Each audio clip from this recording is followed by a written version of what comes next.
Okay, folks. Looks like we're back. I'm not sure what just happened. We were up and everything was running, and then suddenly the entire system just crashed on me. Oops, I'm not sure why it did that. I'm not even sure how it did that. But for some reason, everything just crashed on the system. It just completely failed. And, well, we're back now. That's just weird. It's funny. Here I am talking about America. I'm talking about how great our nation is. And for some reason, the internet suddenly crashed. I haven't had a crash like that. I don't know when the last time was, years ago, when I'm doing a live stream. And suddenly, when I'm talking about America again, the system crashes. So we over at the internet, the internet gods over at Facebook and America is. I wanted to talk about whether or not we're going to see America continue. Is this the last celebration after 244 years? Are we going to continue to see America be the great nation that it is? And I hope it is.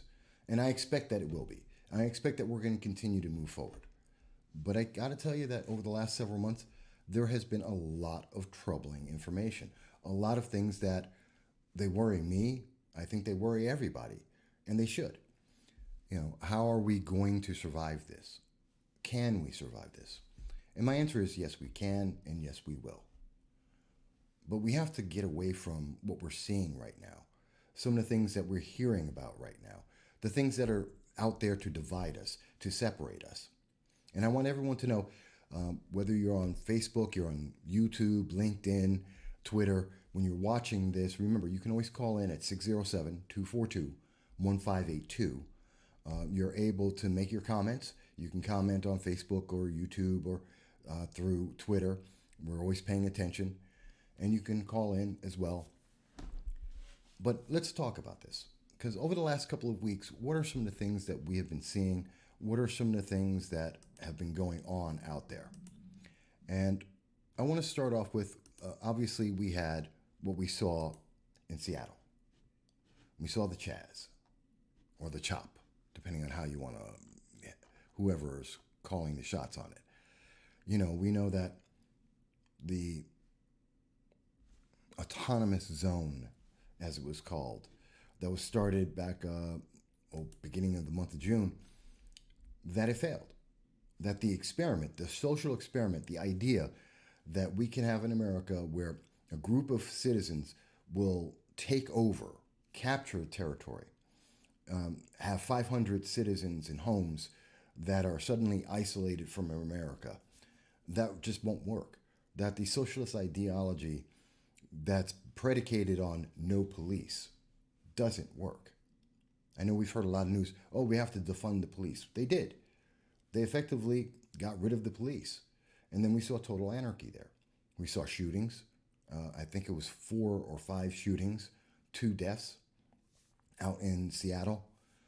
It gives us a very clear understanding of what happens when you just completely abandon the Constitution, when you completely abandon the system that we've had for over 244 years in America.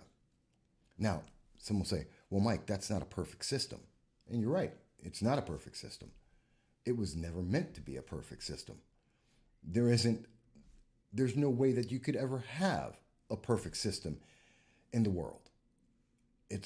We're human beings. We all fail.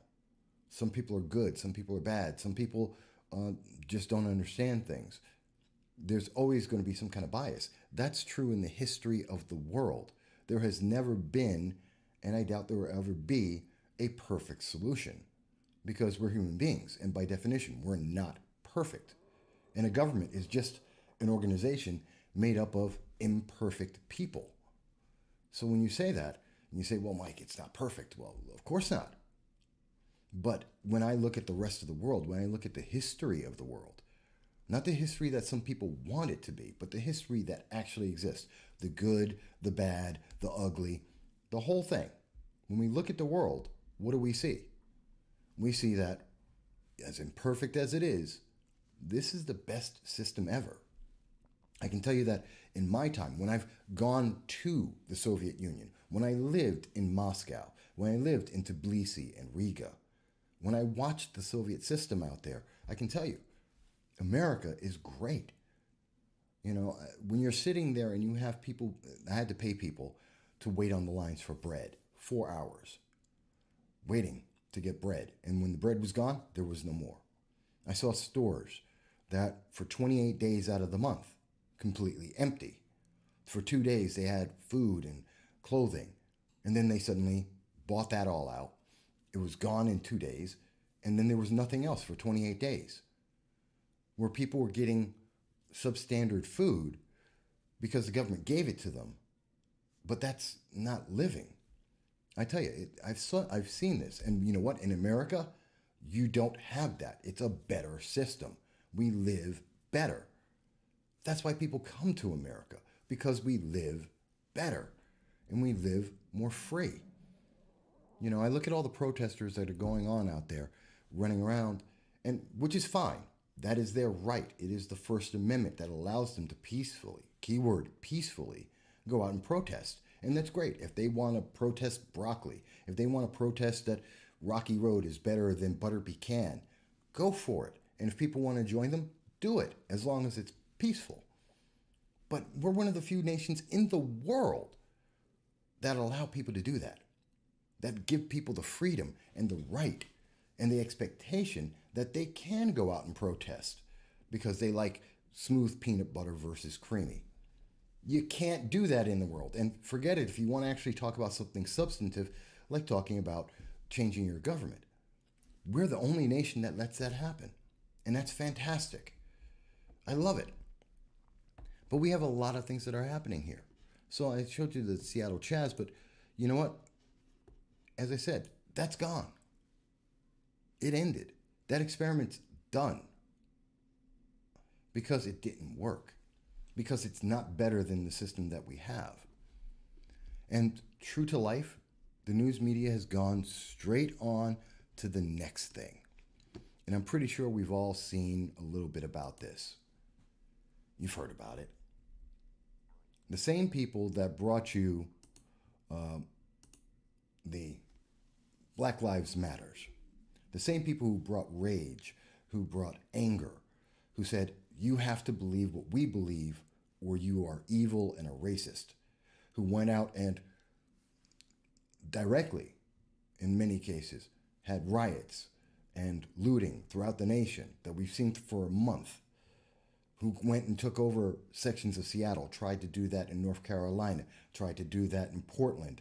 These same people then went out and came into a city and in Louisiana, the Central West End, protesting the mayor, looking to get rid of the police, breaking into a community, literally broke into a community. Let's get the full context here. Over 100 people broke down a gate, entered private property to protest the mayor, to say they don't want police, so that they could break private property. And a couple of people, the McCloskeys, who happen to be attorneys, who work to support Black Lives Matters, they work in having active cases against the police, Democrats that came out and said, hey, wait a minute, there's a riot going on in front of my house. Well, a near riot, let's be accurate here. Protesters, people who terrified their homes. After watching what we've seen in Atlanta, seeing what's happened in Portland, what's happened in Seattle, they're terrified. Here, even my home neighborhood, here in Binghamton, a playground for children, handicapped children, burned to the ground. That's violence. And in that environment that's been going on for over a month, they came out and decided that they wanted to defend their home. Now, I got to give it to, we have to be honest here. And the image shows it very clearly. They don't know what they're doing with their firearms. That's just honest. Look at this guy. The way he's holding that firearm. Look at their finger, and lots of people have noted it. Their fingers are on the trigger. That's dangerous. And while I believe they had every right to defend their homes, to defend their properties, to defend their lives, when a huge group of people that they don't know break into their community to do God knows what, yeah, I can see someone saying, I got to defend my property. And I would too. Now, they don't have gun discipline. And, that's kind of scary that we've seen about 3.5 million people have bought firearms now. And a lot of them don't have gun discipline. Let me say very straightforward. You deserve and have the right to own a firearm, period. Full stop. That's the Second Amendment. You have that right. At the same time, you should be trained in that firearm. Oh, we have one of our first callers coming in. Hold on one moment, caller. I'll get you into our system. Hello. Can you hear me there? Yes, I can. Can you hear me, Mike? Yes, I can.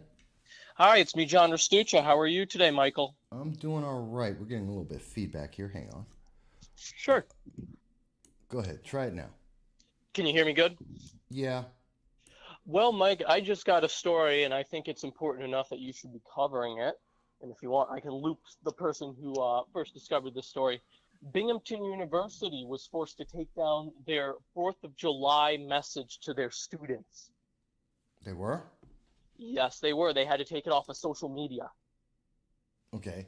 So why would Binghamton University, and during the 4th of July weekend, a celebration of our nation, why would they get rid of the declaration, a statement of 4th of July? Because yeah. Go ahead. It's a good question, Mike, and a question I think we should be asking ourselves. And if you want my honest opinion, I don't know the complete facts, which is why, if you're okay with it, I'm going to add Lacey Kestacher to this call so she can talk about it as well, considering she was the one who found the story. And for those who don't know, Lacey is a correspondent with Campus Reform, as well as the president of the Binghamton University Turning Point USA chapter. Sure. I love I've spoken with and interviewed Lacey many times, and I enjoy having her on. Sure. She would know more about the story than me, but she told me, and I thought this is perfect to talk about for Michael Voss's show, especially on July 5th. So let me get her in the call. Sure.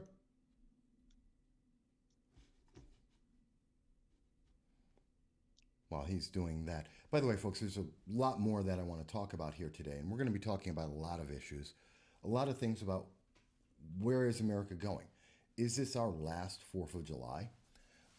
And hopefully, as long as the internet gods don't shut down the system again, like it just did, which again, I apologize for, we'll be going through all of it. So I'm going to look forward to that. By the way, if you don't know who Lacey Kestacher is, this is her page on Campus Reform.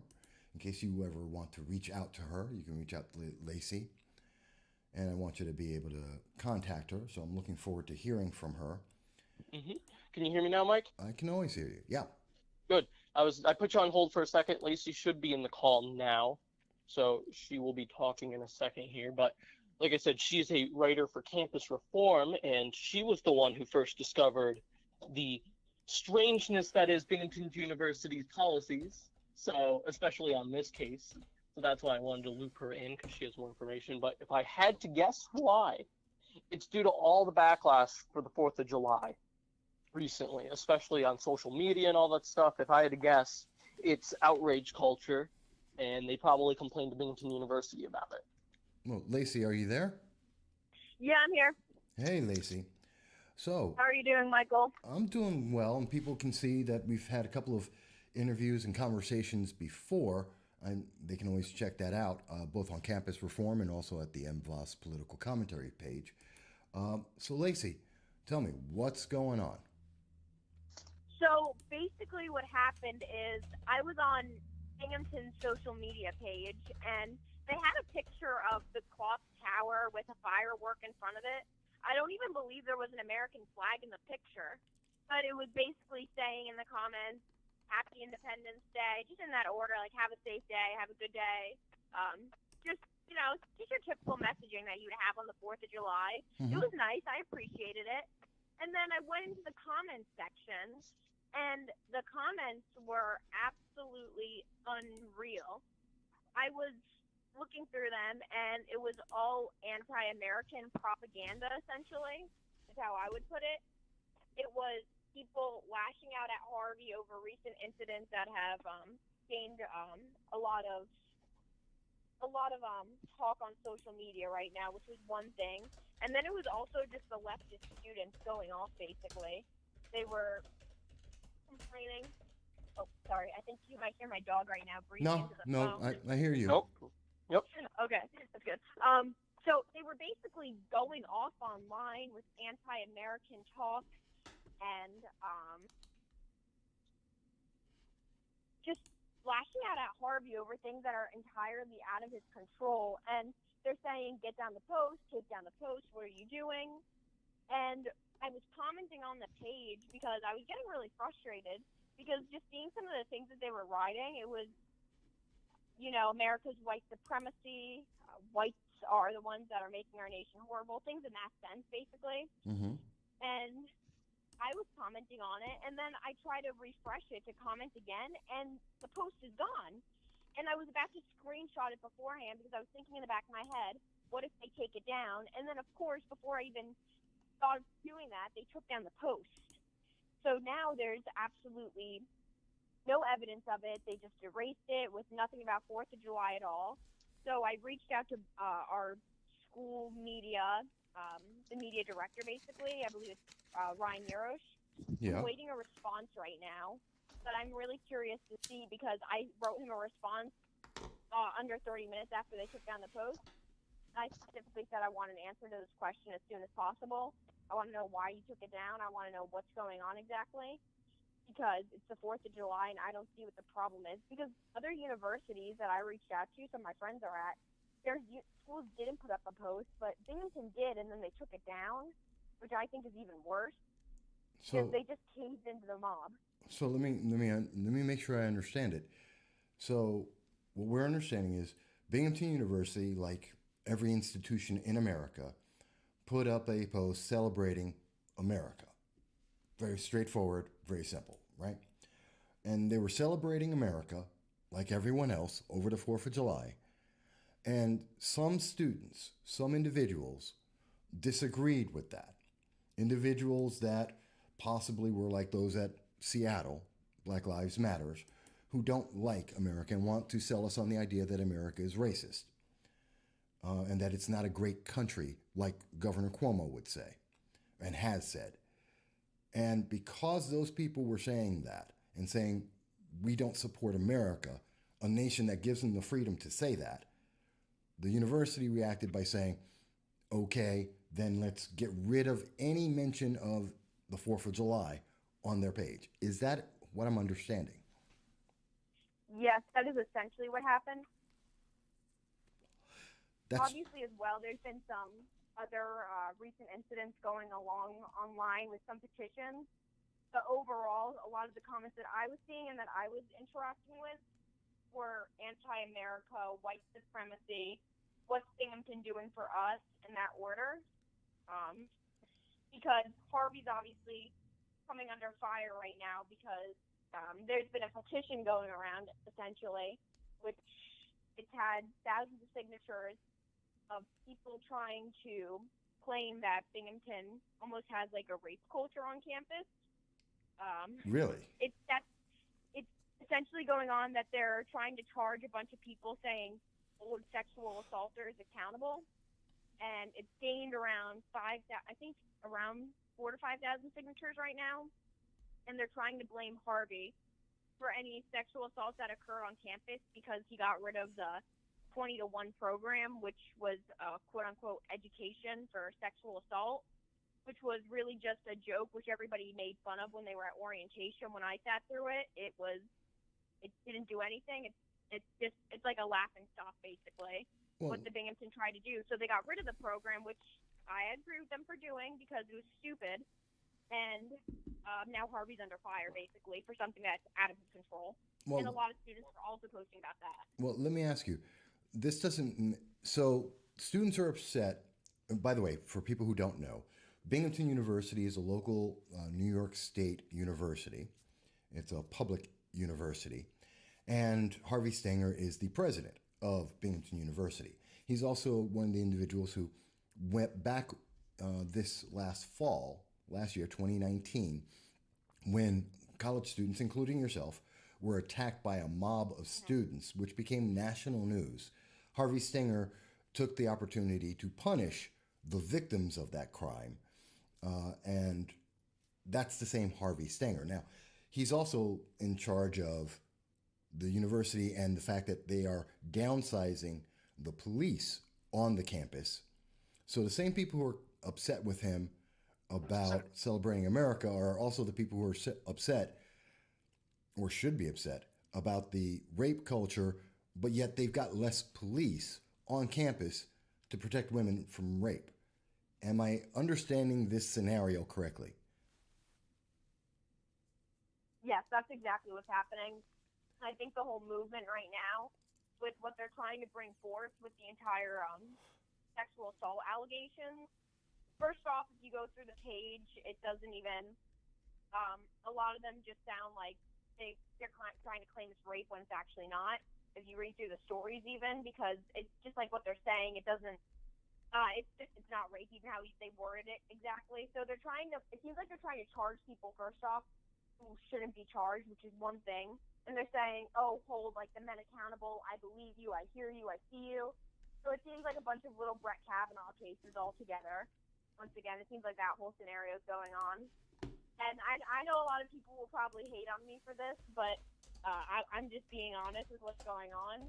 I think it's just a push to defund the police even more, because I think they're gonna say next is, oh, well, look, they didn't respond to our situation, so let's just defund them and get rid of them. That's what I think is the whole push for this narrative right now, because even on the top of their entire social media page, it's like Me Too and all those types of movements, and they all go into that whole leftist narrative, basically, for pushing that entire side narrative that's going on. So, well, just another big should defund the police at this point. Well, not only are we seeing defund the police, but this is also destroying people's lives. When you say that there's rape and there isn't. I have on screen right now, a lot of people may have heard about this. There's a guy called Angry Joe. He reviews movies, he reviews video games.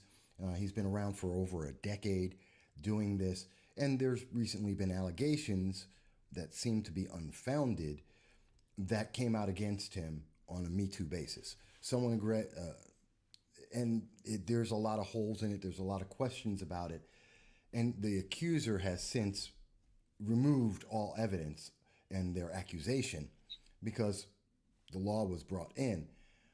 So we're seeing a lot of these cases, a lot of situations where we're seeing a very confusing scenario where you have on one side, the far left is saying you have to get rid of police, you have to defund, which actually means disband. Let's be very clear on that. When you defund the police, you have less police, therefore you have disbanded some degree of the police. And they're out there doing this. And then at the other side, they're saying, but we want more freedom, we want more rights. Well, we want our rights, our beliefs, and everyone else can go to hell, essentially. So it's very troubling when I hear these things, because that's, again, is America in danger? Do we have a future in our country? And by the way, I do want to mention, Jason from Binghamton mentioned, do you have the BU message? Or you said you didn't get an image of that, so I just want to make sure Jason knows that. And he also mentioned that when the left pushes back at BU, all BU will be canceled, because that's the cancel culture. That's another problem we have. We keep seeing this cancellation. They keep trying to eliminate things that they don't like when they don't work, because they've already caused a situation that's going to fail. I mean, does that make sense, Lacey, John? Yes. Yep. And even the idea is to cancel Harvey at this point, because a lot of people are not happy with what happened last semester. I mean, they said that Harvey didn't respond how they wanted him to with the whole protest that broke out. So obviously Harvey came under fire from both sides. from college Republicans and the progressives and the Democrats, basically everybody. Harvey wasn't at either of the three groups at the end of last semester, Mm-hmm. and then going forth even. Now this is just another bid to try and cancel Harvey. This is something that's completely out of his control, and I think a lot of people, I'll be honest, I think people were shocked when they saw that Harvey released the statistics for sexual assaults on the campus, and it was actually under 70, if I'm correct, for the past school year. And I think a lot of people, it broke their narrative that there's a rape culture on the campus, because it showed them that their statistics that they've been throwing around all along are not true at all. And I think they were like, oh, well, maybe what I'm saying isn't true, but no, let me just blame it on Harvey for not releasing information or this or that. So I think it's really coming down to that people are starting to see that their points are falling apart. So the last bid is to try to... Well, it's interesting because as we just got a message from Logan Blakesley, and he mentions that he's a student at Binghamton University and that he conducted research into college policy and discovered that Binghamton University does not consider, quote, obscene speech, end quote, or offensive speech to be protected by the First Amendment. And Jason from Binghamton mentions they would replace him with someone more left than him if that was to happen. So there's a lot of problems at Binghamton University.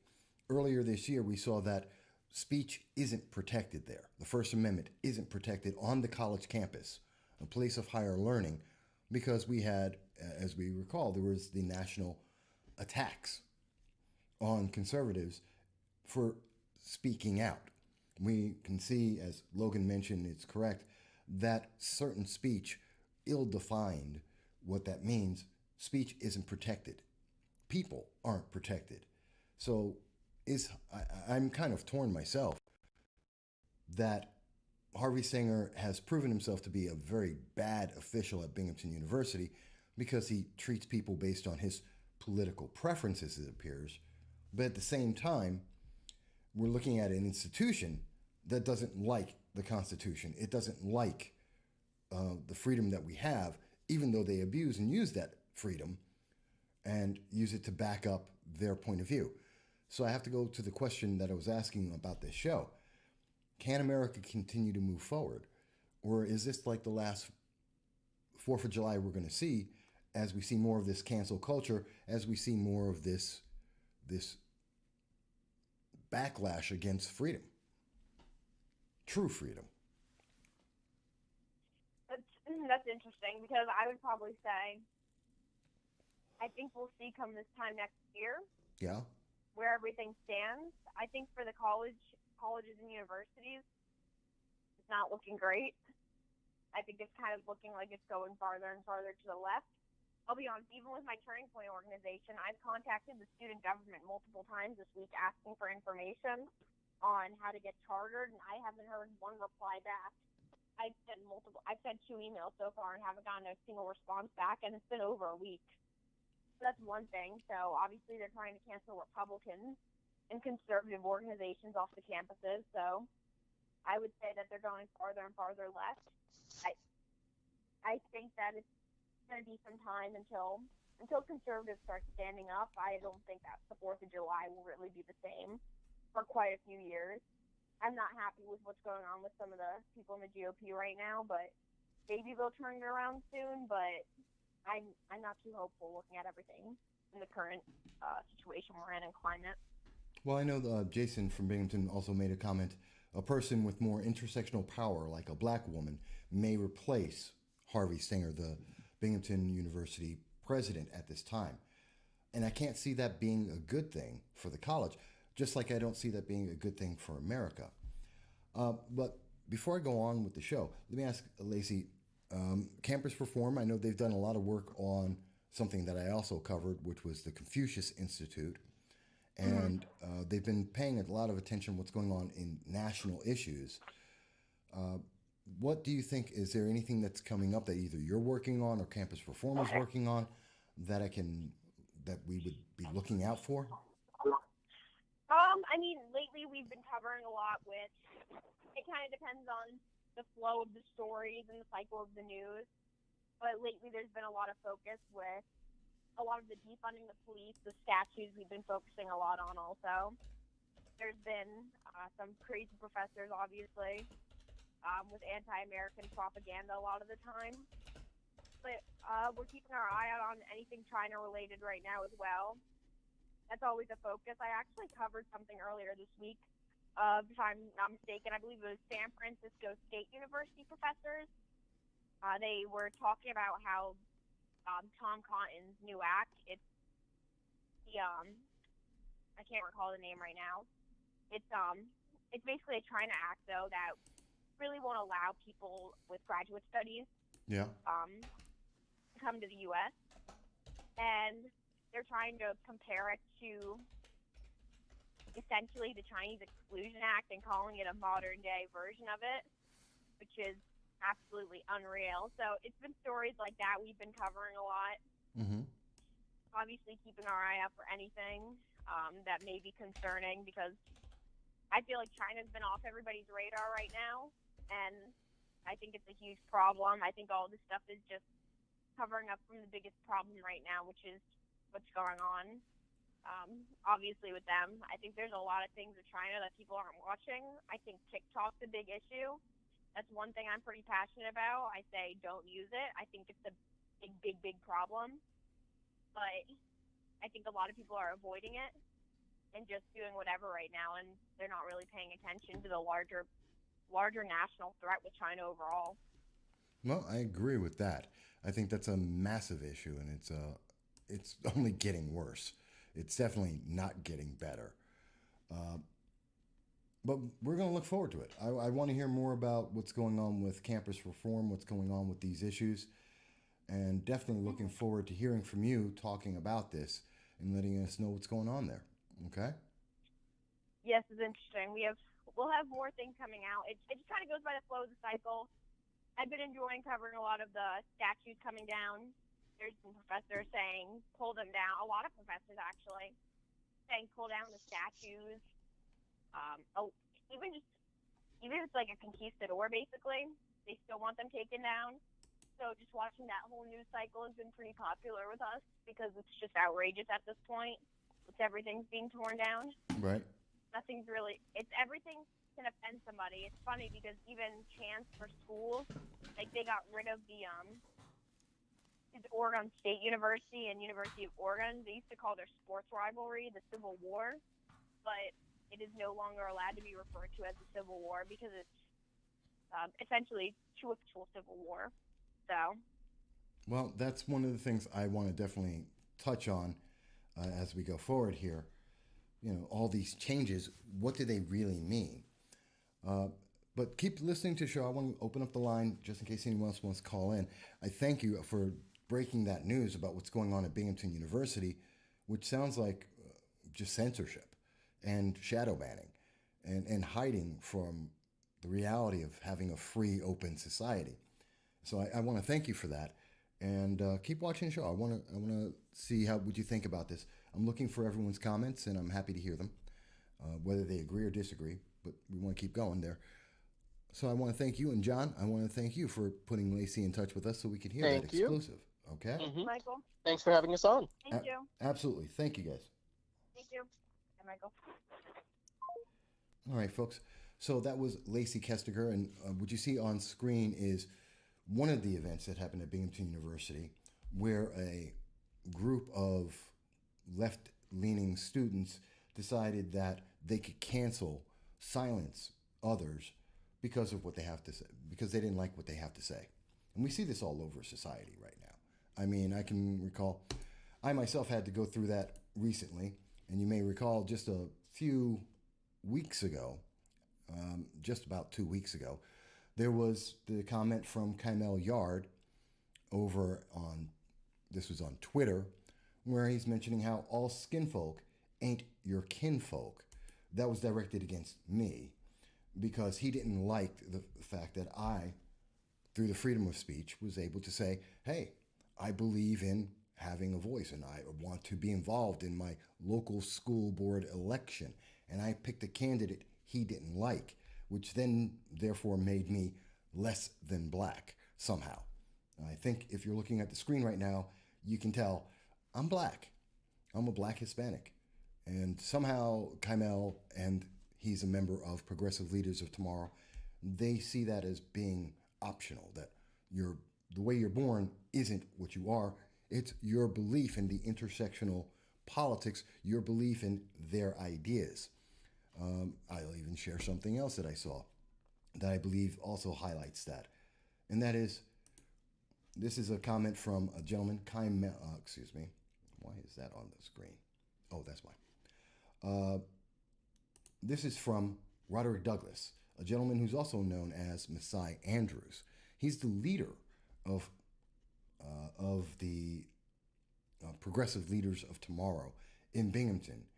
And if you notice, especially that last comment on the screen there from the screenshot, which came from one of my pages, he decides that since he doesn't like what I have to say, since he doesn't agree with my politics, he decided that he wants to shut me down. And he's using wording specifically meant to be insulting, to be racist. By the way, Roderick Douglass is a black man. And as I said, leader of Progressive Leaders of Tomorrow in the Southern Tier. And his comment was, as you can see on the bottom of the screen, I won't even repeat it because it's far too racist. But that's okay, because according to Kaimel and the other members of Progressive Leaders of Tomorrow, I'm not black. So I have to ask you folks, when you hear things like this, when you see this, what do you think? Does this mean that America is going to go away?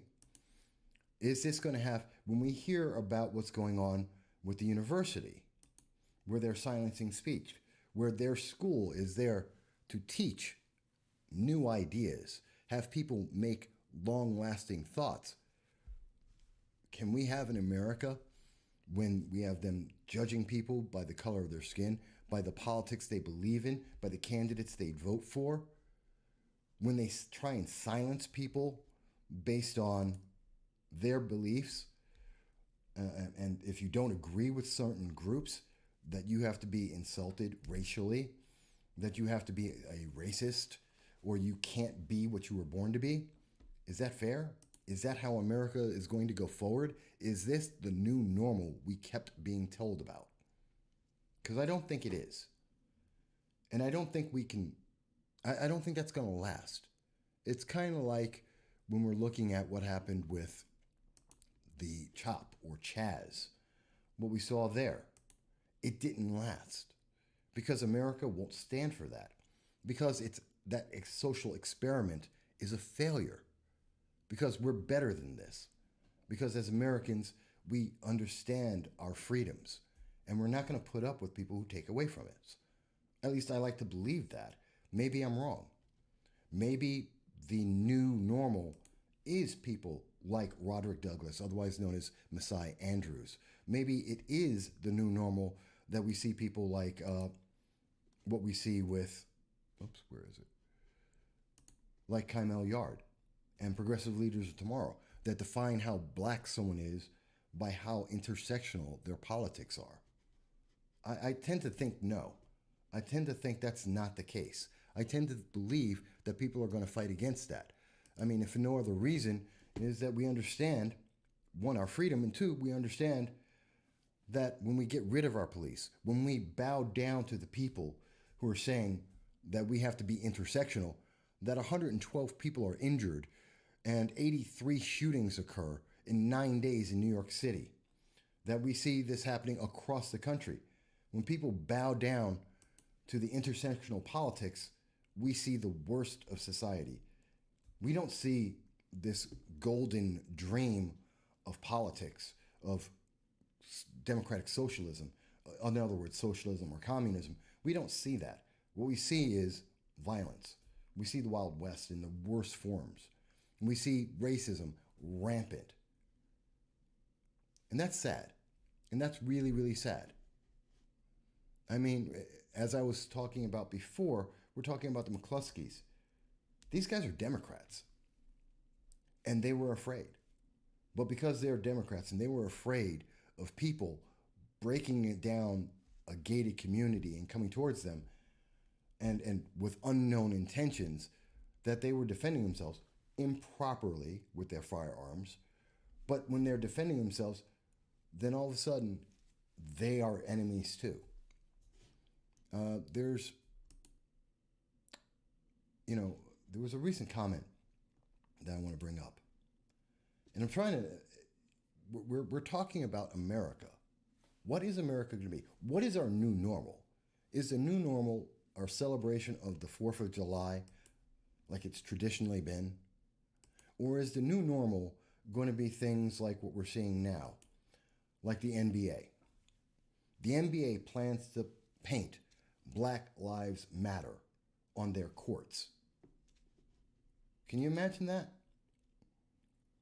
Now, Marcus Wiley disagrees. He thinks that's a bad idea. And he says, as I quote, "There's a problem when you start to go down this road of freedom of expression, freedom of speech, and how much social space is allowed for those who don't support in the same space." And that's where I wonder where this is going to go in terms of identity politics. We know that what identity politics does. It divides, it polarizes. No matter how you want to look at it, that's just the effect of it, no matter how great the intentions are. And we know the road to hell is paved with good intentions. That's Marcus Wiley speaking about Black Lives Matters being painted on NBA courts. And what's the new normal now? Think about it. Now you have to be, if you don't agree with the intersectional politics, if you don't agree with placing Black Lives Matter on a basketball court, introducing politics into a recreation, making that the centerpiece of what you're watching. It's a subliminal and very direct message saying you must believe in the intersectional politics. And if you don't, you are a racist. That's the message that's being sent out there. It's the same exact message that's being sent on Facebook by people like Messiah Andrews. Hang on a second. We got another call.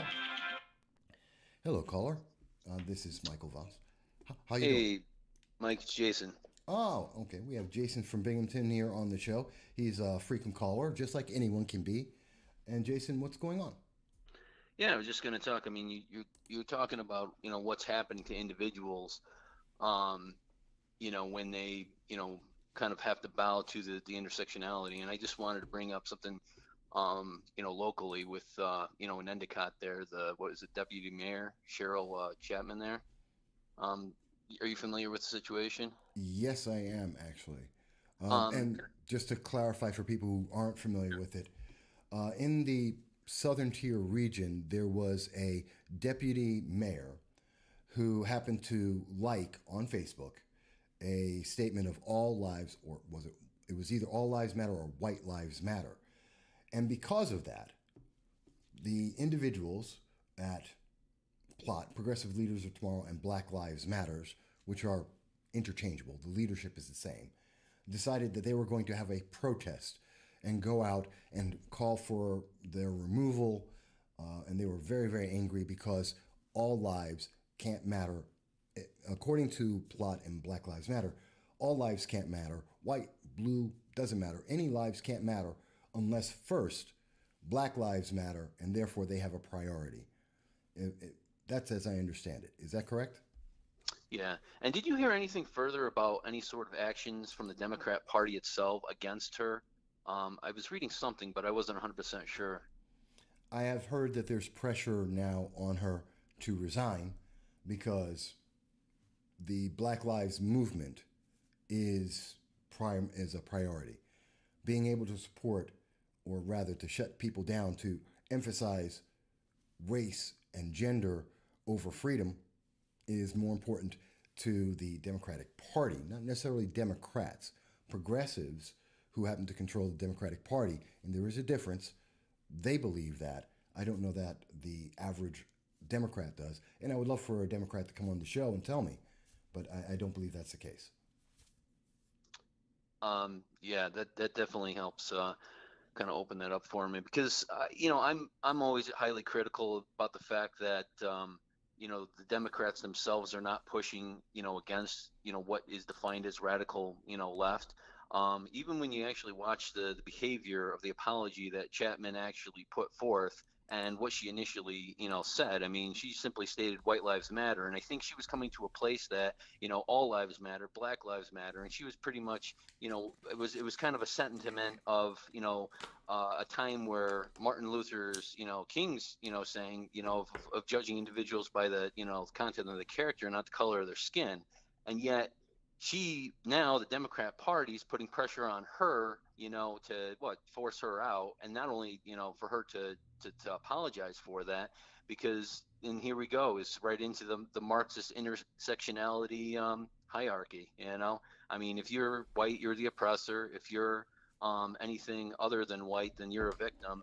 And if you don't, believe in that narrative, then you are a bigot or a racist. And the interesting thing is you have to point out about Chapman, though, is just that by her actually bowing down to do that, and saying that, okay, I was wrong, I agree with your perception of intersectionality.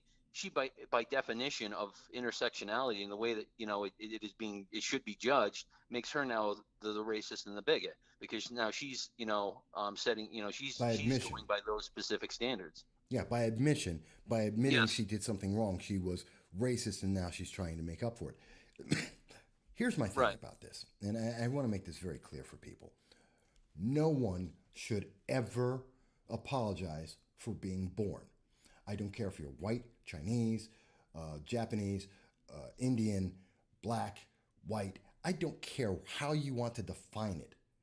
Never, ever allow someone to force you to apologize for being born. That is something I believe in this show. I believe myself, and I will emphasize it everywhere I can. Anyone who would ever ask you to apologize for being born, whatever you are, gay, straight, religious, non-religious, I don't care what it is. If someone is asking you to apologize for that, that person has a problem.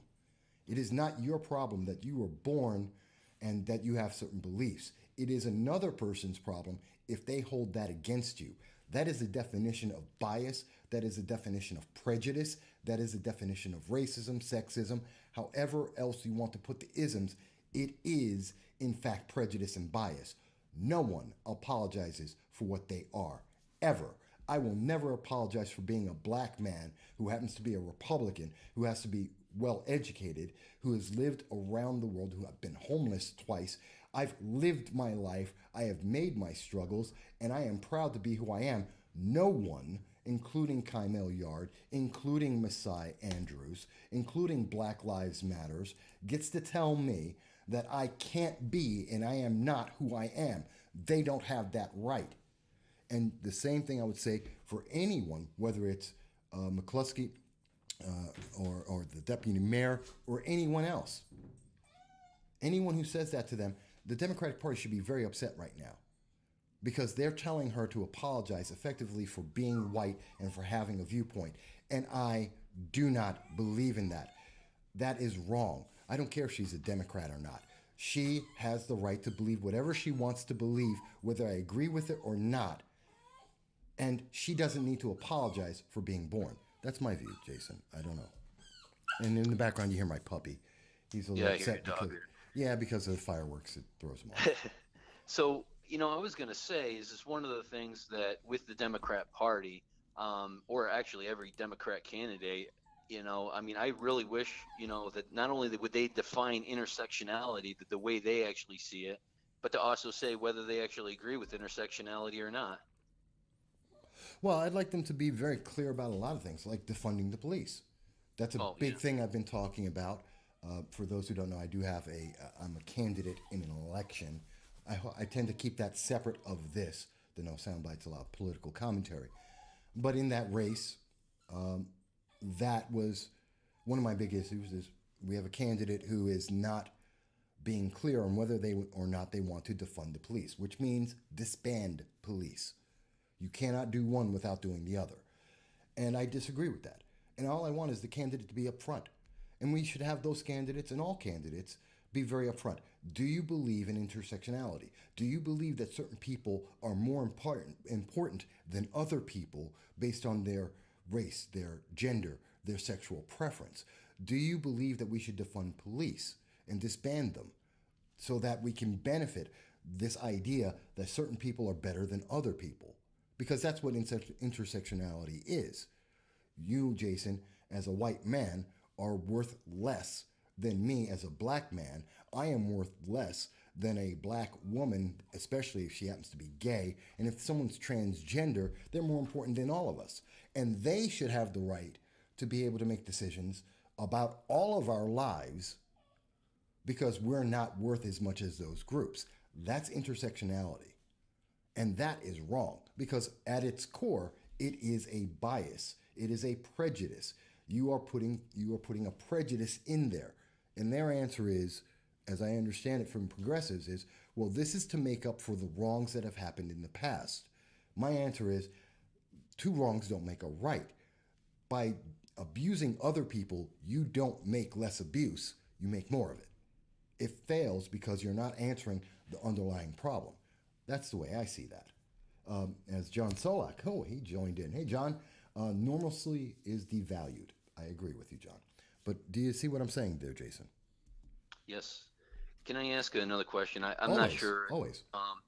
The Change Coalition, did you find any more information out about that during this week? I have not. I've been contacted by some individuals representing an organization in our local region. People, if you haven't seen the show before, Jason is referencing our last live cast last week. There's an organization that is seeking to get a more racially oriented change in police and policing policies in the Southern Tier. And this new organization, which is called the Change Coalition, came about in just the last 2 weeks. And nobody knows really who they are or what they represent. And I've been looking into that, but I've had another organization contact me. No one's clear yet, so I'm still waiting for more details. It's infuriating how confusing it is with that situation, and also too with the mandate for the governor's executive order, and nor whether or not that Change Coalition was the coalition that was put together, or whether it's something completely different. I don't know. We'll find out, I guess, in the future. I know it's a holiday weekend, so kind of difficult on that. Well, we're going to find out eventually, but I'm not sure what we're actually going to find out, to be honest. I mean, I want to share this with people. What we're seeing right now is things like what I have on screen right now, which comes from the Colorado Sun. It was published on June 30th. Black Lives Matter protests may have slowed overall spread of coronavirus in Denver and other cities, according to a study. Now, this is beyond counterintuitive. This is part of the new normal. And the answer is, well, the people, many of the medical researchers support Black Lives Matters. We've seen them make these public statements. And protests aren't.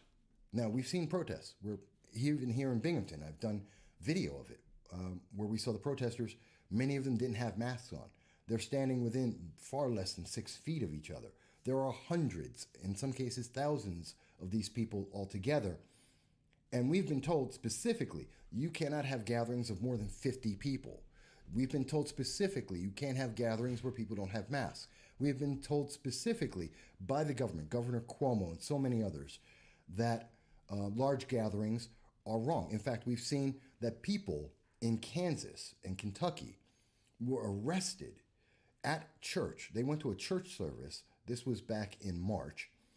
They went to a church service in their car with the windows rolled up, and they received $500 tickets because they were still considered more than 10 people in a group to go to church.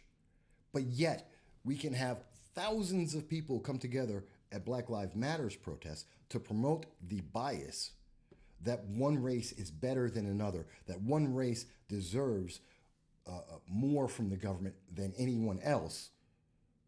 And that's now we're being told, well, that's okay because that's good for you. That's good for coronavirus. It won't spread coronavirus because coronavirus apparently has a political preference. This is the idiocy of the new normal. It's not just telling you that you have to apologize for being born. It's not just saying that if you don't agree with our political viewpoints, then you don't count. It's the logic of science no longer matters because there is a political bias instead. And that terrifies me, Jason. That terrifies me. Yeah, I was going to mention something that I noticed the other day. It's, our county legislator there, Jason Garner. Yeah, the He was county on executive. Yes. Yep.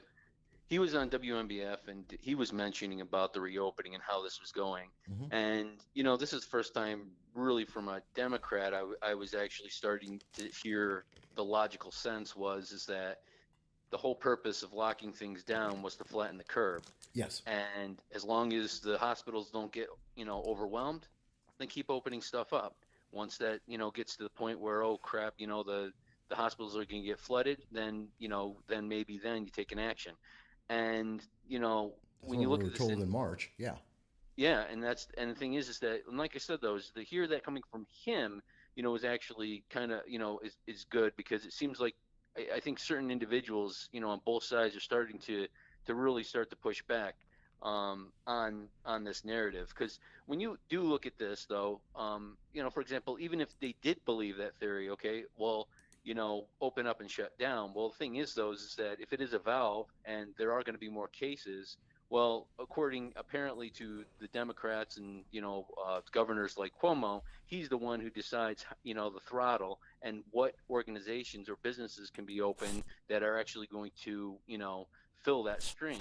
And so, obviously he's picking and choosing, which ones will be able to spread the contamination versus other ones. And then on the other hand, he'll go back and then he'll blame somebody else for it actually happening when it does, expand. So I don't know.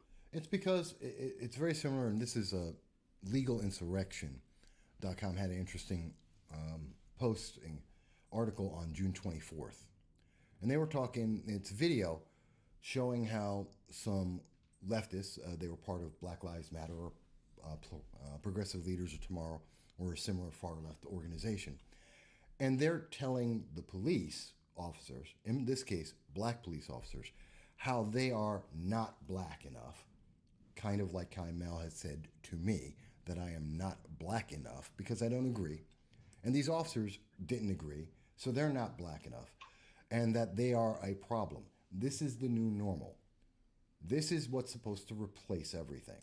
And part of that is going out and having the elected officials like Governor Cuomo come out and tell us that no matter what you think, no matter what logic is out there, if you're doing what we tell you to do, if you believe what we tell you to believe, then you're okay. This coronavirus that we are absolutely terrified of and we shut down the entire country for, and that I believe in October we're going to shut the country down for again, that's okay as long, and you're going to be safe as long as you have the right belief. And that happens to be intersectional policy. That happens to be that if you're on the right side of this, if you happen to believe that being black is more important than being white, if you believe that being gay is more important than being black, being trans is more important than all of that above, if you believe that, then don't worry, coronavirus isn't going to affect you. Don't worry, you're going to be an American and everyone else is just evil. I think that's a horrendous point of view. And that is definitely going to destroy America. That's going to give us another Seattle. That's going to give us riots. To make the riots we've seen already look like nothing. And I think that destroys things like we see at Mount Rushmore, the celebration of America. And instead, like Lacey Kestinger was just bringing up from campus reform, that we see our universities silencing speech because it doesn't fit the narrative. And what does that mean to each and every one of us? Is this the end of the America? Can we continue to enjoy the 4th of July?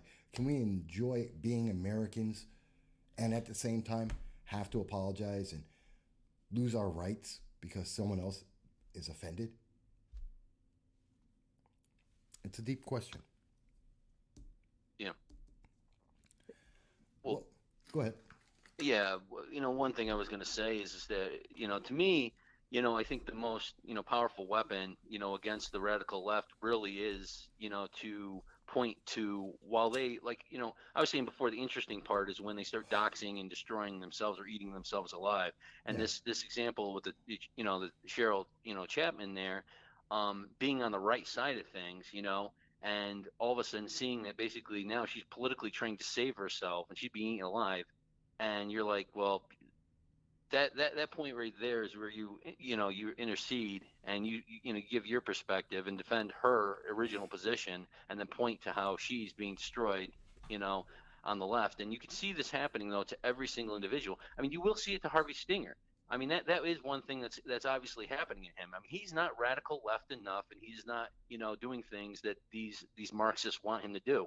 And they need the most progressive individual on campus they can possibly get to pretty much silence any narrative that they don't like. They want to define anything that they don't like to hear as hate speech. And as soon as they do that, then they can shut down the entire narrative. And yet, again, there obviously is another avenue when it comes to the state school, is the fact that, we are taxpayers paying money towards the school. That means that our representatives have a duty to actually voice their opinion, in that scenario. But that being said, though, the left really has to be pushed hard. I mean, the Democrat Party, they really have got to come to the table and say, hey, look, do we want intersectionality? Are we gonna embrace this racism? Or are we going to, push back? And, at some point they're going to have to, you can't appease them. I mean, they're obviously they're coming after Cheryl Chapman, and they're going to stop until she's gone. Well, she will end up being driven out of office, and so it's either you face them down or you just get eaten alive. Well, Jason, here's the thing. And the thing that gets me is this new normal. The new normal isn't about COVID. It's about bowing down to the feelings of a very small group of people, like at the Seattle, whether you want to call it Chaz or CHOP, doesn't matter, this autonomous zone that was created based on these people didn't like what other people believed, and therefore they used violence. And yeah, it wasn't a protest, it's violence. When you shut down, when you capture someone's home, when you seal off a territory, when you deny people their freedom, and you have roving bands of thugs with guns and knives beating down people because you don't like what they're doing, that's violent. And it's also, by the way, a definition of treason, but because this is on American soil against American citizens. But that being said, their new normal is this autonomous zone, and it fails. When we see them get rid of police, we see it fails. Every time that we see this, every time they come out and they attack people, like in Chapman's case, like in the cases I was talking about against myself, when they do this, they fail because America is better than that. And when you give Americans a choice, they say, I want freedom. I don't want to be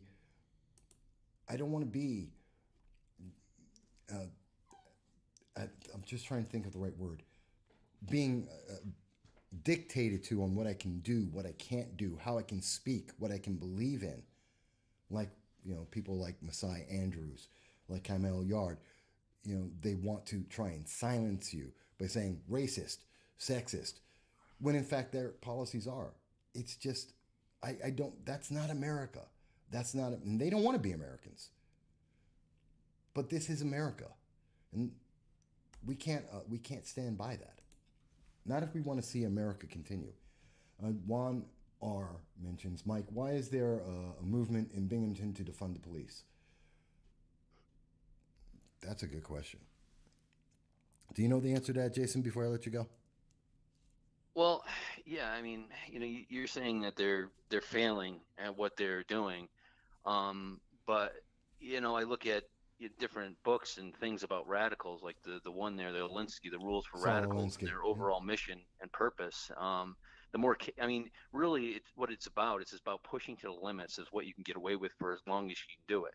Because during that period of time, while you have all that emotion, people are just going to be trying to do whatever they can to legislate, to appease the mob. And the left is forced, it does this constantly. And even when the whole Chad situation happened, it was just like, okay, let me just appease them as much as I can, and then eventually they'll go away, and I'll be in power.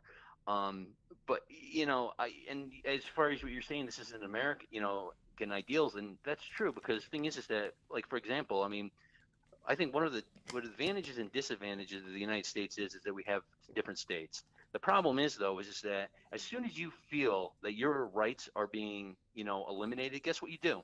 You leave and you go to another state that actually has more rights. But at some point, there's not going to be another state to go to unless you fight for the one that you're actually in.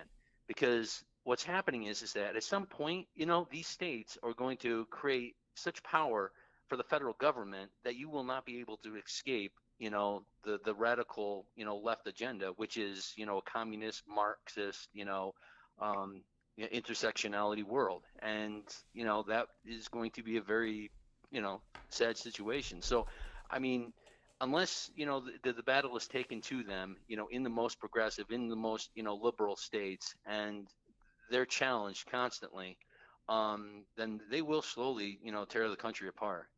Well, I think it's happening. I definitely do. But let me open up the line again for in case anyone else calls in. Please, I'm still looking at all the comments that are coming through, and so please do type in, and I'm going to be right there letting everyone hear about that. Okay? Excellent. All right. Thank you again, Jason, for calling in. I love it when you call. So, folks, I'm listening to this and I'm thinking, can we celebrate the 4th of July? Can we celebrate freedom? Can we continue to move forward, or is this the new normal? Or as John Solak had mentioned, normalcy devalued. And I think about the question asked by Juan R. Why is there a defund police movement? And I got to tell you that at the end of the day, I come to the same thought over and over again. Some people who happen to be progressives, they define themselves as progressives, the far left. We're talking about progressive leaders of tomorrow. We're talking about Black Lives Matters. Individuals who have socialist ideals, they'll tell you that directly. Ask them, they will tell you that. If you ask them how this got created, it was created according to the leaders who created Black Lives Matter, socialist trained. The idea is that we're never going to have America be America again. They want to take away our nation. And they want to install a different idea. They want to install an idea where you have to apologize for being something that they don't agree with. That you're as free as you want to be as long as you do what they say. And that's a terrifying thing, because they make it sound like they're this huge organization, that everyone agrees with them, except they're just the loudest voice and they're constant, but they're not the majority. When we had the protests, and you've seen them across the nation for George Floyd. By the way, you notice we haven't mentioned George Floyd because none of this has to do with George Floyd. Everyone in America agreed that what happened to George Floyd was wrong. No one said that it was a good thing. Everyone agrees with that. Everyone agrees that we should not see this happen again.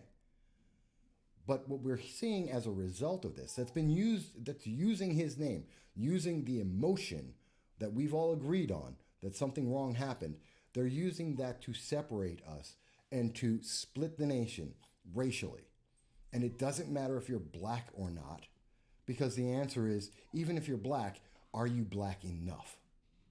And if you're not black enough, then you get people like Messiah Andrews going by aliases like Roderick Douglass or Rick Glass, who comes out and uses racism to try and attack and silence you.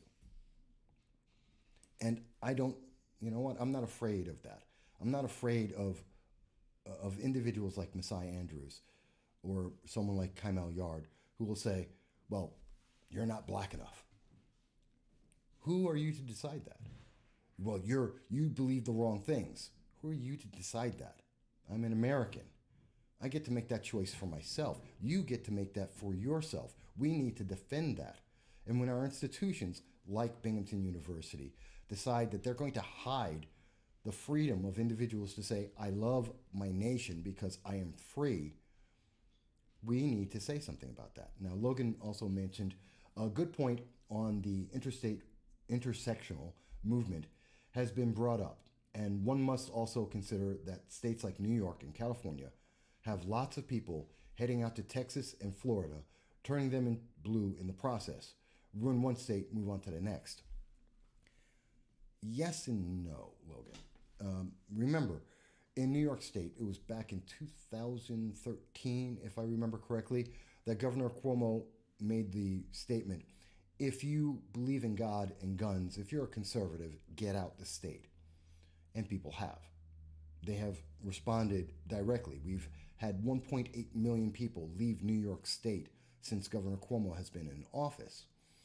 And that's in part because of his social policies as well as his economic policies. And it's going to cost New York 2 members of Congress in 2021, maybe 3. It's costing the nation, the state, in terms of its income and raising up taxes. And it's a vortex where it fails and continues to fail. And the only people who are coming here are people who want to live off of new people who are coming here. Generally are people who are saying, okay, the government will take care of me until it doesn't. And people who are leaving are business owners and individuals who say, no, I want freedom. So the initial wave has been predominantly conservatives leaving New York State, middle-class individuals leaving New York State, taking their businesses with them, and yeah, they're going to Texas and Florida, and you're seeing it in California as well. Now, as we see all those people go, you have a higher burden on everyone who's left, and that affects the lower income people too. And by the way, when I'm saying middle class, lower, unlike some people, in particular, Councilwoman Aviva Friedman from my local area, when I say middle class, when I say low income, I'm not talking about someone's color. I'm talking about your economic status. You can be black and be middle class. There's a lot of people who are. You can be poor and you can be white. There are a lot of people who are. So let's not misunderstand those terms. Middle class is economic. It has nothing to do with color. Low income is about economic class, not color. I know that many progressives like to mix these things to give you a bad image. That's not the reality. The reality is it's economic. It's not a class of people. It's not black or white. Anyone can be poor in their life. Anyone can be rich in their life. But what we're seeing is the people who are left are being pushed because of all the pressure economically, since the state is continuing to spend more and more and more on more social policy. It has to raise its prices. It has to inflate prices and taxes on the people who remain, which means eventually you're seeing some of the more democratic individuals, the more progressive individuals, are being pushed out of the state because they can't afford it. And they have to go to places that can afford it, which then brings them, that's the second wave. That's that blue wave that follows the red wave in states like Texas and Florida. They're not turning the states blue, Logan. I think they're turning the states purple. And that's why I think that's happening. Because the people who could afford to leave left first. The people who can't afford it but want those policies, they want the government to take care of things for them, they're being pushed out because they can't afford it. I think it was Margaret Thatcher who made a great statement. And she said, socialism is fantastic as long as you have someone else's money to make it work. And we've seen that around the world. That's why the Soviet Union doesn't exist anymore. There was no more money to take from anyone else to make it keep on going. It failed. That's why we see China has become more socialist economically, and they've introduced more economic freedom, if you can call it that, because they can't survive as socialists. No socialist state can. They have to take on capitalist policies because that's the only way they can survive. And that's why we see this mix, and that's what creates that purple state. But it still terrifies me. It terrifies me that there are people, a small group of people. I mean, in many states you see a couple hundred, couple thousand people that may be at a protest. Fantastic. Do you know how many people are in New York State? 18 million. 18, almost 19 million people. Even if there were 10,000 people who came out and protested, even if there were 50, 100,000 people that protested, and there weren't, but even if there were, what you're looking at is a small microcosm of the entire state. You're looking at a small group of people who are very vocal, who get a lot of news. Because the average person living out your life, you're not out there trying to get on the news. You're not trying to get a video to go viral. You're trying to just live your life. You're trying to pay your bills, get your kids to school, eat well, maybe relax and watch, the NBA without being reminded of politics every minute. That's what you're trying to do.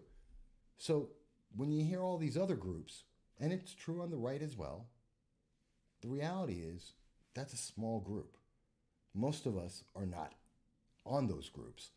Most of us are in the middle. And we're being told, you've got to do this.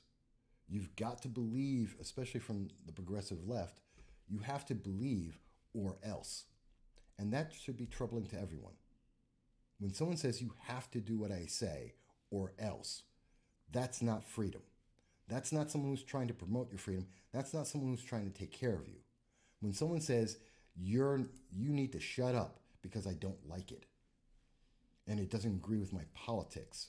When you have someone who says that you're not black enough, or you're not white enough, or you're not Asian enough, or you're not Jewish enough, or you're not Christian enough, or you're not gay enough.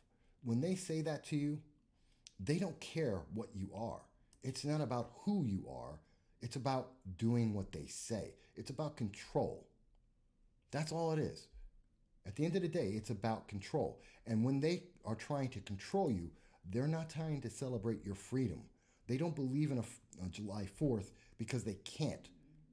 Because they're not trying to promote freedom. They're trying to promote you being subservient. They want essentially a slavery of your mind. That's what I believe. And I think we can, as I started with this, can we celebrate America on the 4th of July or at all? Yes, we can and we should. And I celebrate it today and every day. I believe in America. I believe in the American system. I believe that if you don't agree with me, you're perfectly fine to do so. In fact, I invite you to call in. If you don't believe that we are all equal and that we should have the equal opportunities and we should be equally protected, then that's perfectly fine. You can tell me I'm wrong on that. And I respect that.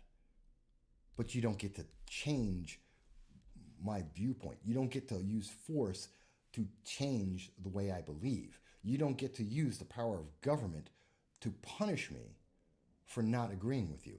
You don't get to use the power of a mob to take over my city and destroy our streets and destroy people's livelihoods.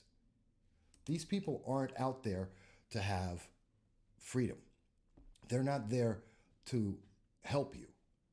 If Black Lives Matter really wanted to help, there are 6,500 black on black crimes every year. Murders every year.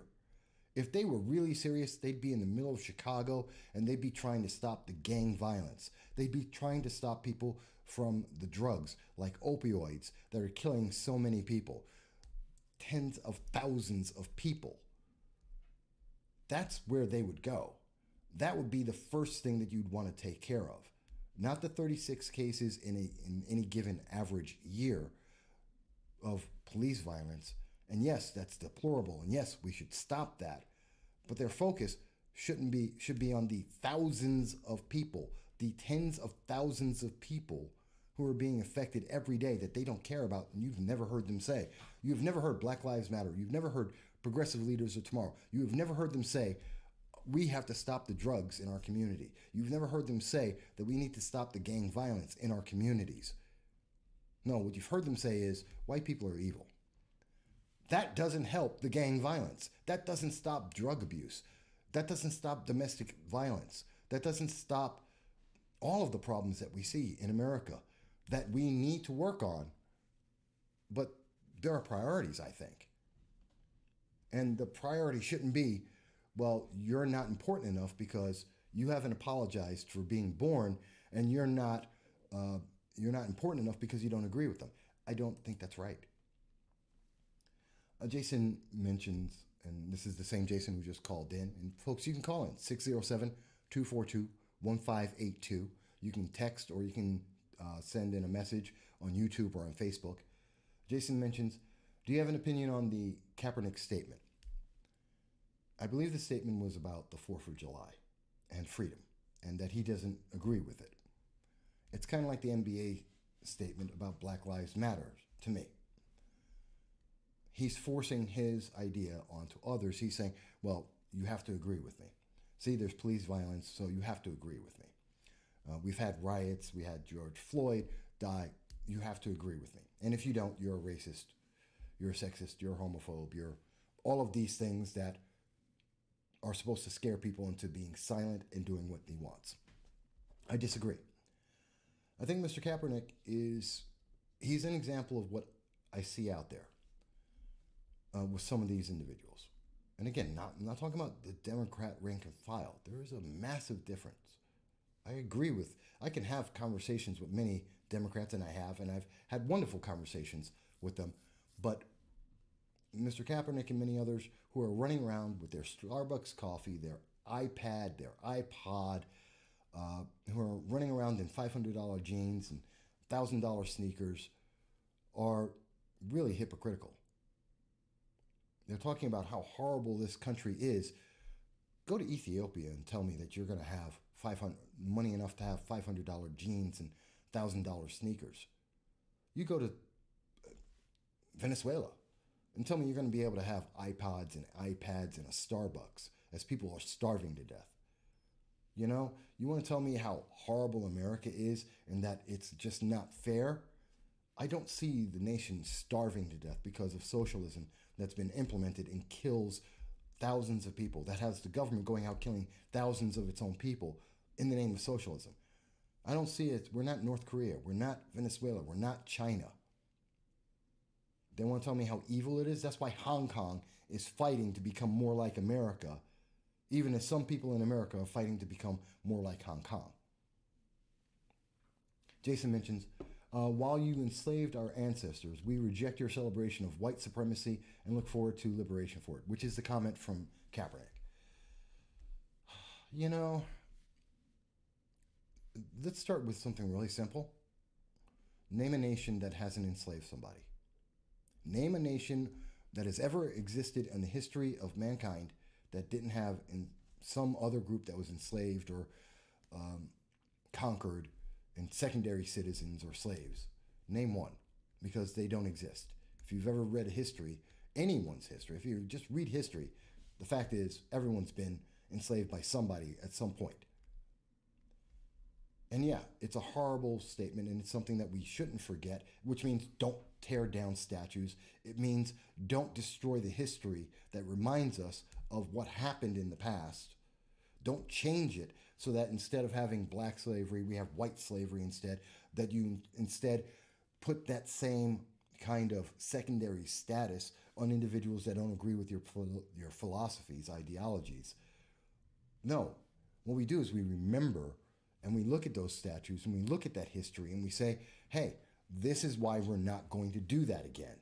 We know it's wrong, it's evil, it doesn't help anyone, it hurts everyone. Don't do that again. He wants to reject the celebration of white supremacy. Guess what?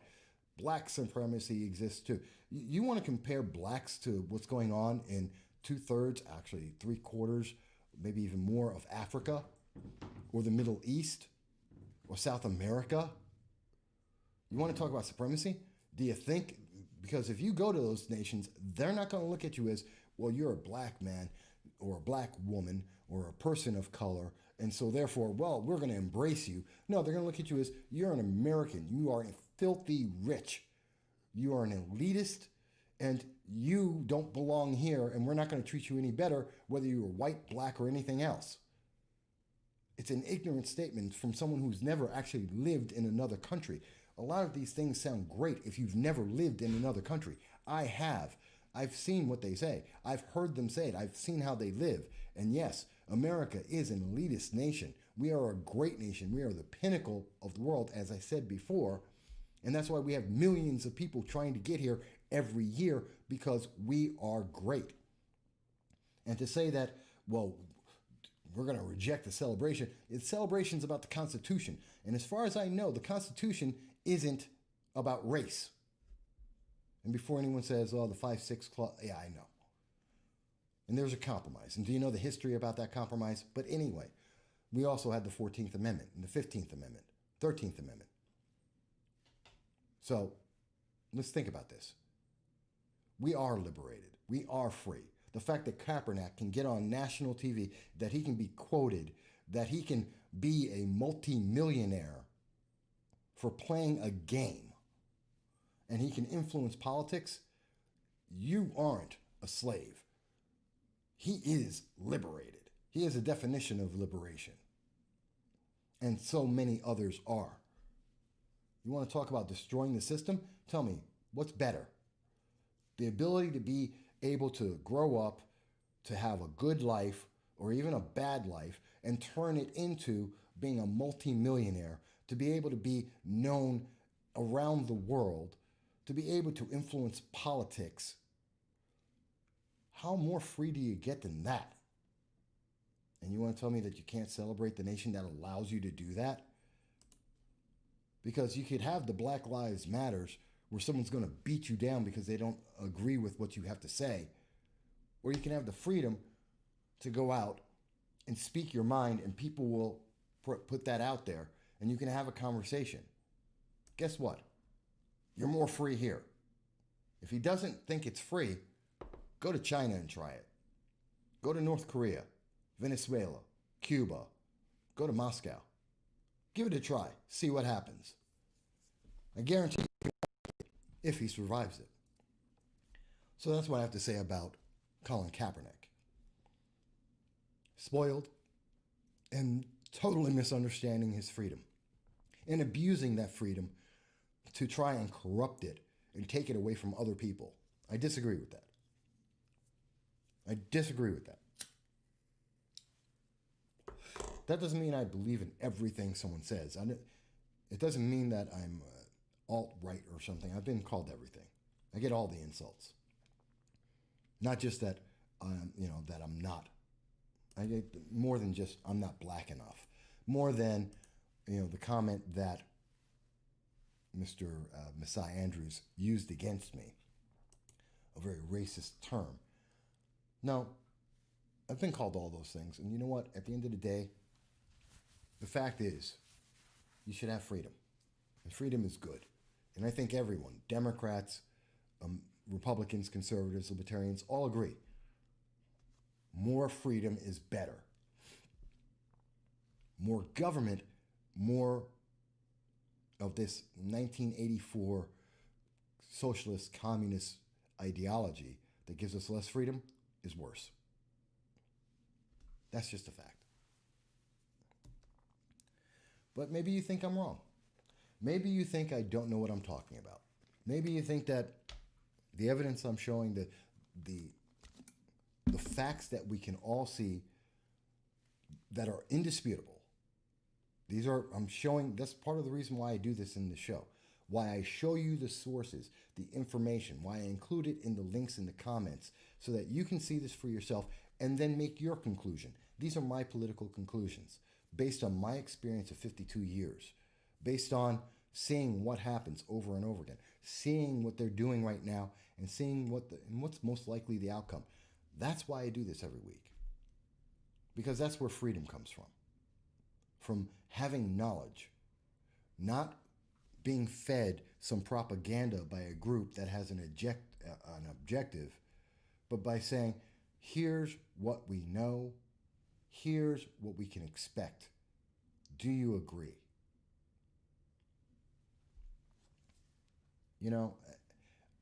That's the way I can see that. And I don't agree with people like Kaepernick. I don't agree with people like Messiah Andrews of Progressive Leaders of Tomorrow. I don't agree with people like Kaimel Yard of Progressive Leaders of Tomorrow and Black Lives Matters. I don't agree with these individuals when they use race and sex and gender and sexual preference to try and separate people, to try and destroy the freedoms people have because of their feelings, because they have an agenda, because they want power. I don't agree with that. I don't think anyone should. I said it before in the show. I'll say it again. I said it many times. No one should ever apologize for being born. Period. No one should ever be forced to apologize for having a sexual preference, having a gender, anything. You shouldn't apologize for that. Does that mean I have to agree with it? No, not at all. That doesn't mean I'm required to agree with it. It just means that that is your viewpoint, and I have to accept you have a viewpoint, and that viewpoint may disagree with mine, and that's okay. That's called freedom. Freedom works both ways. You get to say what you say. I don't have to agree with it. And anyone who says you have to agree with me or else, they have a problem. You want to talk about what's my biggest problem with Black Lives Matter? What's my biggest problem with Colin Kaepernick? What's my biggest problem with Progressive Leaders Tomorrow, otherwise known as PLOT? What's my problem with certain legislators and other elected officials like Aviva Friedman and others? I'm not mentioning my race, but others. Because they want you to submit to their will, that you don't have freedom and a choice. And I disagree with that vehemently. That's why this is about, can we celebrate America on the 4th of July or at all? And we must. We must. We must survive. We must celebrate America for what it is. And does that mean America is flawed? Yes, it is. Of course it is. Every system, every place where there are human beings, it is flawed. It can always be improved. Can we improve the police? Absolutely. That doesn't mean we get rid of the police. It means we make improvements. Can America be better? Absolutely. That's why we don't get rid of America. We make improvements. But we don't make people bow down because some say, well, you have to do this or else. Because how is that not slavery? When someone forces you to submit, how is that not a form of slavery? A form of oppression, a form of violence. Do it or else. You know, I've got Black Lives Matters, Progressive Leaders of Tomorrow. They attack me on a regular basis. They'll attack this video. They'll do their things in the background. They'll attack me as I said, I'm a political candidate. They'll attack my race. They attack me personally. But you know what? What they really should be doing? Probably celebrating that I'm running. Celebrating the fact that, yeah, there's another Black, Hispanic, there's another person with an idea who has a passion, and they should do the same thing for you.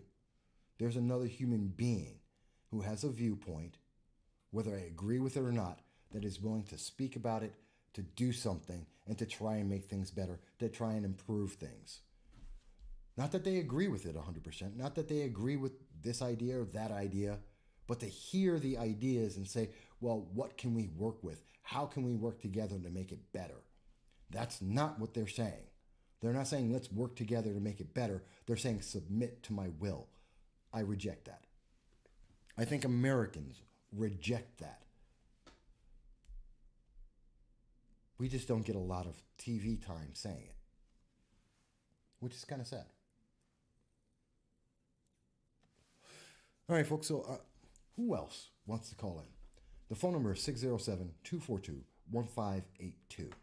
I want you to call in. Tell me, if you I especially want to hear from somebody, if you think I'm wrong, if you think that, Black Lives Matters, Progressive Leaders of Tomorrow, the far left, Colin Kaepernick, if you think they are agents of peace, if you think they are some kind of summer of love, as Mayor Durkin had originally said about the Autonomous Zone before people died there and they came to her house and then she closed it down.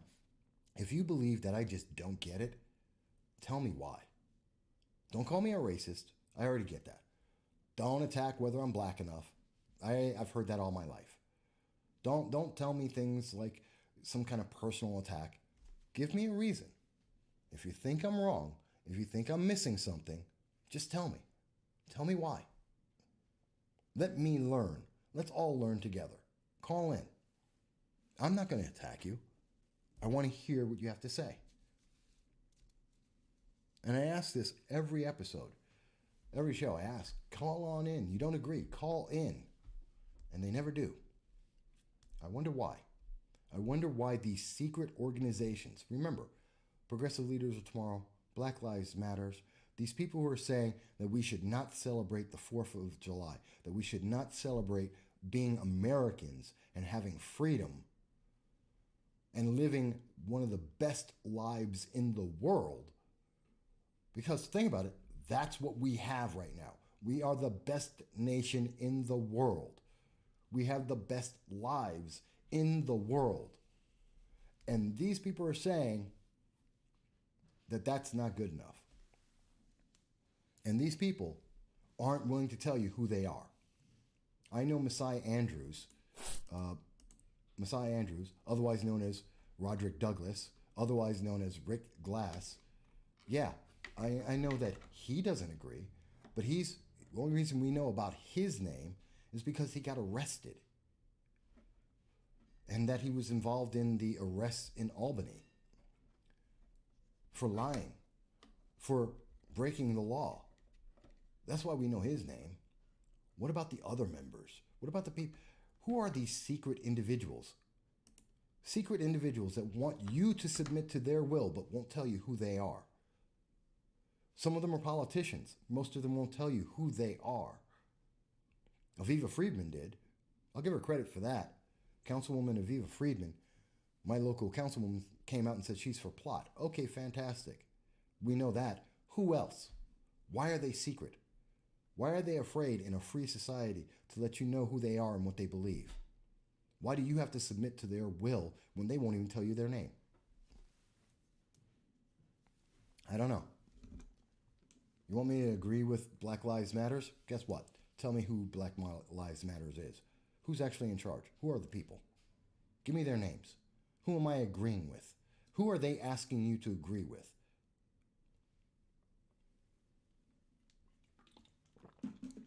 America is a wonderful place because we're free.